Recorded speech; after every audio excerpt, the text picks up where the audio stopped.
Now, I have so many thoughts in my head. Where were we? You were talking about young, and we're going back to the dog, and he was reincarnated. Oh, yeah. I think that what we call past lives, you see, is our being born with the consciousness of those who have preceded us.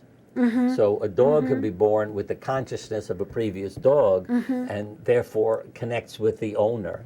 Do you know anything about the work of constellations, where people go into, they set up a situation, and then they have them reflect on issues, and No, they bring I've back, never heard that. because there's something that goes along with that idea, yeah. that you Oh, understand. yeah.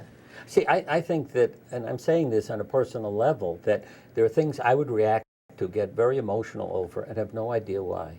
Some of it is animals, I mean, our house has been a rescue site for 30 years. I mean, we had every creature in the house. And I think it relates to destructive things I've done to people and animals in a past life. So for me, part of why I'm a surgeon and always rescuing creatures is, you learn something.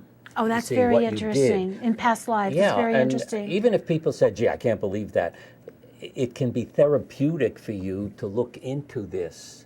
And people go through regressions and all kinds of things with therapists to understand this. But my sense is, as I say, that consciousness isn't local. I mean, somebody just sent me a book called Postcards from Heaven. Because all kinds of weird things were happening. And this is not somebody who had any beliefs in anything. And the other was something that happened that, again, helped prove it to me. The CIA uses distant viewing. Well, how can you sit in the United States and tell them what's going on in Russia? Okay? One of our pets disappears. My friend Amelia lives in Los Angeles. She's an animal intuitive. You got a problem, she talks to your cat or dog. Like a dog whisperer, or a horse whisperer, But she really talks to them, and tells you why they're doing what. So I call her up, I say, the cat's missing. Without even a photograph, which she insists from clients, I got an email saying the cat's alive, I could see the moon through its eyes. And then she described 2 other dogs, 2 cats, and the whole house in detail. And this cat has been missing for 3 weeks. We live in the woods. I'm sure it's dead. I go out the next morning, though.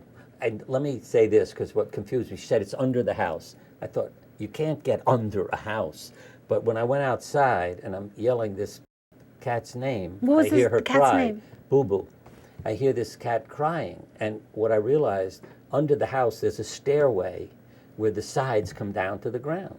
That's where the cat was hiding to try to protect herself. So she's under the house, and I, with some food, got her out, and she's okay. But what amazed me was somebody sitting in California telling you where your garbage cans are and your pine tree, and yes, that is amazing. So it became a foreword to her book, because I said, how can one deny this? And I shared her emails and my experience and said, and she travels around the world teaching people. And after she taught me, yes, I started talking to our pets. A matter of fact, we have this book, Smudge Bunny. Well, it's cute. Well, I mean, I want to tell you, because this is a rabbit we rescued, but we have a fenced-in front yard, so Smudge would run out. I'd go out in the evening to bring her in, because I worry about a rabbit, and she would run around the yard and drive me nuts.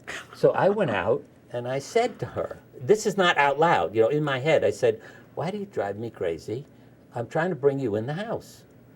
And again, I know I didn't invent the answer. What came back was, you don't treat the cats that way. We have 4 cats at home. What do you mean I don't treat the cats that way? She said, you let them come and go all night, when they want to go. I said, the cats can take care of themselves. I'm worried that a predator might come and get you, that you can't protect yourself. So I'm bringing you in because I care about you. Oh, from that night on, no trouble. It was amazing. That's amazing. I have to say, once in a while, it'll be like 2 minutes of, I'm going to tease you. You know what I mean? Yes, I mean, it's like the rabbit had a sense of humor. She'd run around, look at me, and say, okay. It's like a child. Yeah. A little child will do that. But that's amazing. What blows my mind, as I said, is the answers that come back that I know are not something I've made up. And the one thing Amelia said to me is, you've got to calm down. See, because when one of our dogs disappeared from the car, because I accidentally left the door open, I hit the key and it slid open while I was walking away. I start screaming, "Oh," and then I remember Amelia, stop it, calm down, get in the dog's head. And then I knew where he was. He was looking for me. He was at Stop and Shop, and the guard was holding him. Wow. Yeah. And wow, that's almost the part, unbelievable. But if you can't, in a sense, calm down, then you don't get into that trance state and have things. A lot of literature and books that I read talk about going to that place Yeah. of peace and just. And it's not easy when something's going wrong. But No. that's why I use a lot of drawings too. Now, who? Well, this is an artist named Marie Stein.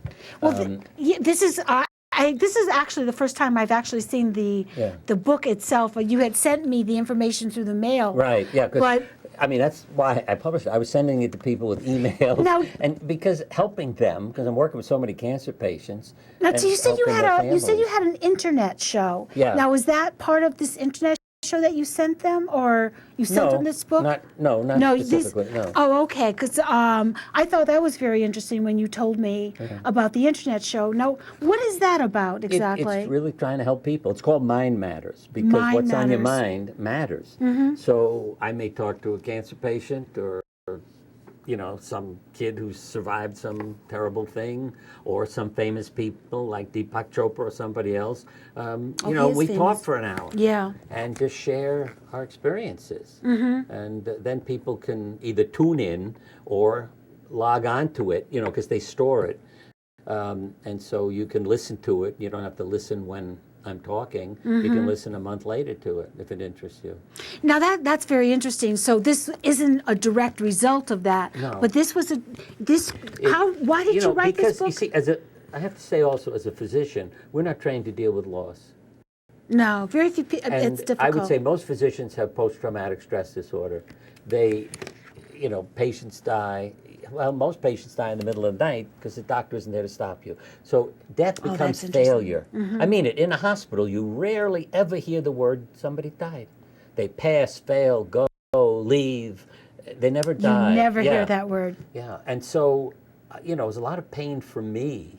And as I say, so when you have a loss of a family member or a pet for that matter. Some people cry harder over their pets than they do a family member.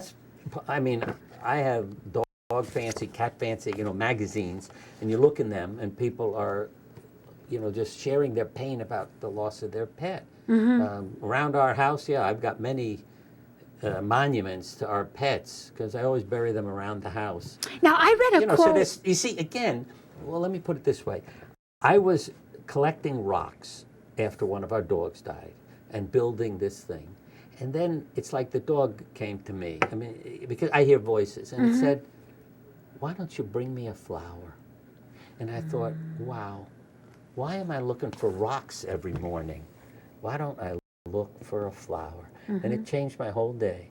So then I'd leave the house looking for a flower to carry. So when I walked by the fresh grave, I put a flower there. Yeah, and that's the same theme, I think. I hadn't thought of it till this moment of what we're trying to say here. Look for a flower. Stop looking for. They teach you They're teaching you constantly. But in medical school, you're really not taught how to deal with that, and that's sad and very painful. They probably don't know how to. Out in Guilford was Dr. What's his name? He was the pediatrician, and Alan Merman, and he went back to divinity school when he retired from medicine and became the chaplain at the medical school. And he and I did a lot of things together. It was wonderful to have a doctor become the chaplain. Yes, yes. He did a survey. He went to all the surgeons and said, "What does it feel like to be a surgeon?" And they all said, "Well, I think what it's like." He said, "No." I said, "How does it feel?" "I think I'm telling you." He said, "You had to repeat it 3 to 5 times before the surgeon said, oh, you want to know how I feel?" "Yeah, that's the question." And most of them would answer, "I don't want to know the person I'm taking care of, because if they die, it hurts even more." Yes. They have to. Do you think they should keep that boundary or not keep that boundary? No, because you're caring for people. The patients can heal you too.